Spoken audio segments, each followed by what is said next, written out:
an incredibly busy world. The pace of life is often frantic, our minds are always busy, and we're always doing something. So with that in mind, I'd like you just to take a moment to think, when did you last take any time to do nothing? Just 10 minutes, undisturbed. And when I say nothing, I do mean nothing. So that's no emailing, texting, no internet, no TV, no chatting, no eating, no reading. Not even sitting there reminiscing about the past or planning for the future.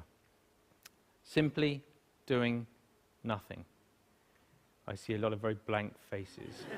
My thinking is probably have to go a long way back. And this is an extraordinary thing, right? We're talking about our mind.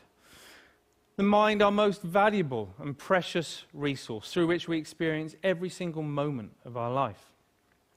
The mind that we rely upon to be happy, content, emotionally stable as individuals, and at the same time to be kind and thoughtful and considerate in our relationships with others. This is the same mind that we depend upon to be focused, creative, spontaneous, and to perform at our very best in everything that we do. And yet, we don't take any time out to look after it. In fact, we spend more time looking after our cars, our clothes, and our hair than we... Okay, maybe not our hair, but you see where I'm going. The result, of course, is that we get stressed. You know, the mind whizzes away like a washing machine going round and round, lots of difficult, confusing emotions. And we don't really kind of know how to deal with that. And the sad fact is that we are so distracted that we're no longer present in the world in which we live.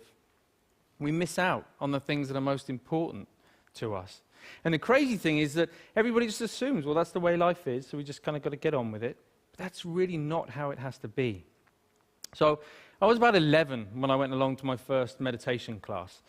And trust me, it had all the stereotypes that you can imagine, the sitting cross-legged on the floor, the incense, the herbal tea, the vegetarians, the whole deal. But my mum was going and I was intrigued, so I went along with her. I'd also seen a few kung fu movies, and secretly I kind of thought I might be able to learn how to fly, but I was very young at the time, you know. Now, as I was there, you know, I guess like a lot of people, I assumed that it was just an aspirin for the mind. You get stressed, you do some meditation. I hadn't really thought that it could be sort of preventative in nature. Until I was about sort of 20, when a number of things happened in my life in quite quick succession. Really serious things which just flipped my life upside down, and all of a sudden I was inundated with thoughts, inundated with difficult emotions that I didn't know how to cope with. Every time I sort of pushed one down, another one would just sort of pop back up again. It was a really very stressful time. I guess we all deal with stress in different ways. Some people will bury themselves in work, grateful for the distraction. Others will turn to their friends, their family, looking for support. Some people hit the bottle, start taking medication. My own way of dealing with it was to become a monk. So I quit my degree, I headed off to the Himalayas, I became a monk, and I started studying meditation. People often ask me, you know, what I learned from that time. Well, obviously it changed things, you know. Let's face it, becoming a celibate monk is going to change a number of things. But it was more than that. You know, it taught me, it gave me a greater appreciation and understanding for the present moment. By that, I mean not being lost in thought, not being distracted, not being overwhelmed by difficult emotions, but instead learning how to be in the here and now, how to be mindful, how to be present. I think the present moment is so underrated. It sounds so ordinary, and yet we spend so little time in the present moment that it's anything but ordinary. There was a research paper that came out of Harvard just recently that said on average our minds are lost in thought almost 47% of the time. 47%. At the same time, this sort of constant mind wandering is also a direct cause of unhappiness. Now, we're not here for that long anyway, but to spend almost half of our life lost in thought and potentially quite unhappy, I don't know, it kind of seems tragic, actually, especially when there's something we can do about it. When there's a positive, practical, achievable, scientifically proven technique which allows our mind to be more healthy, to be more mindful and less distracted. And the beauty of it is that even though it kind of need only take about 10 minutes a day, it impacts our entire life. But we need to know how to do it. We need an exercise, we need a framework to learn how to be more mindful. That's essentially what meditation is. It's familiarizing ourselves with the present moment.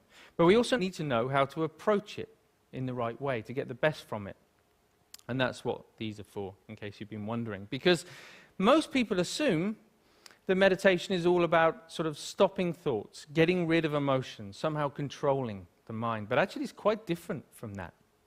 It's more about sort of stepping back, sort of seeing the thought clearly, witnessing it coming and going, emotions coming and going without judgment, but with a relaxed, focused mind.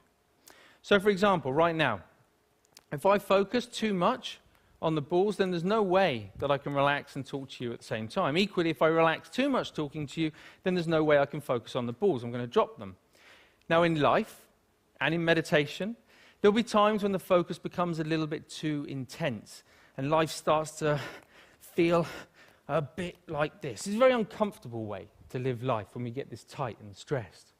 At other times, we might take our foot off the gas a little bit too much and things just become a little bit like this. And of course, in meditation, we can end up falling asleep. So we're looking for a balance of focused relaxation where we can allow thoughts to come and go without all the usual involvement. Now, what usually happens when we're learning to be mindful is that we get distracted by a thought. Let's say this is an anxious thought. So everything's going fine, and then we see the anxious thought, and it's like, oh, didn't realize I was worried about that. You go back to it, repeat it. Oh, I am worried. Oh, I really am worried. Wow, there's so much anxiety. And before we know it, right, we're anxious about feeling anxious. You know, this is crazy.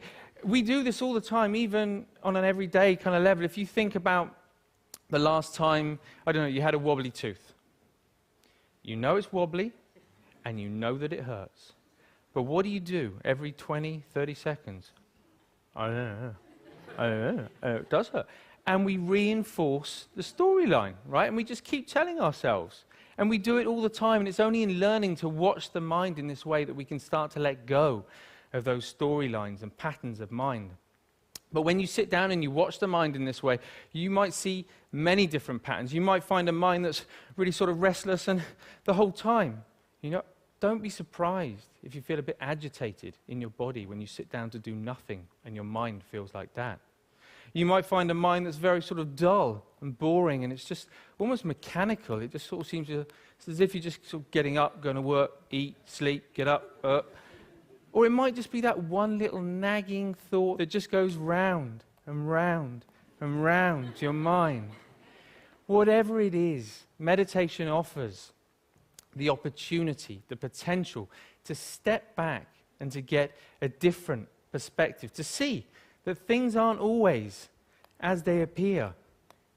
You know, we can't change every little thing that happens to us in life, but we can change the way that we experience it. That's the potential of meditation, of mindfulness. You don't have to burn any incense, and you definitely don't have to sit on the floor. All you need to do is to take 10 minutes out a day to step back, to familiarize yourself with the present moment so that you get to experience a greater sense of focus, calm, and clarity in your life. Thank you very much. Thank you.